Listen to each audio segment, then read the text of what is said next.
Daily. Taste the Daily. நம்ம திராவிட model அரசு போர்வாலை சுழற்றிட்டு இருக்கு. இந்த போர் ஏன் முக்கியமானது என்றால், தேசிய கல்விக் கொள்கை இடஒதுக்கீட்டை சிதைச்சிடும். இடஒதுக்கீடு இருக்கிற வரைக்கும் தான் ஒடுக்கப்பட்ட பிற்படுத்தப்பட்ட மக்களுக்கு உயர்கல்வி கிடைக்கும்.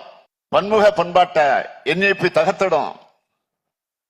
75 ஆண்டு காலமாக கட்டமைக்கப்பட்ட ஒருமைப்பாட்டை சிதைச்சு சமஸ்கிருத பண்பாடு கொண்ட ஒற்றை தேசியத்தை கடமையாக்குறது தான் அவங்களோட ஒரே நோக்கம். தேசிய கல்விக் கொள்கையால சமஸ்கிருதம் வளரணும்னு சில நாட்களுக்கு முன்னாடி உள்துறை அமைச்சராக இருக்கக்கூடிய அமித்ஷாவே சொல்லி இருக்கிறார். எது நடக்கும்னு நாம தொடர்ந்து எச்சரித்தோமோ அதை உள்துறை அமைச்சர் உறுதி செஞ்சிருக்கிறார்.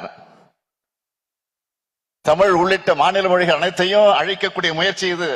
பாஜகவோட திட்டங்கள், அதோட செயல்பாடுகள், அதோட எதிர்கால எண்ணங்கள் இதையெல்லாம் பார்த்துத்தான்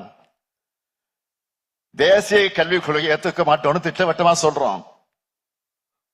எல்லோரும் படிக்கணும்னு சொன்னா அது நம்ம திராவிட மாடல்.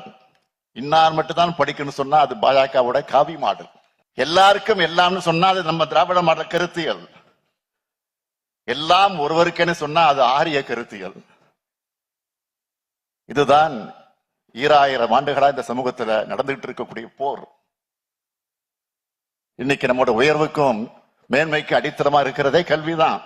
மாணவர்களுக்கு ஆசிரியர்களுக்கு சேர வேண்டிய அந்த நிதியை தங்களுடைய பெட்டி பாலிடிக்ஸ்க்காக ஒன்றிய அரசு தடுத்து நிறுத்தி இருக்கு.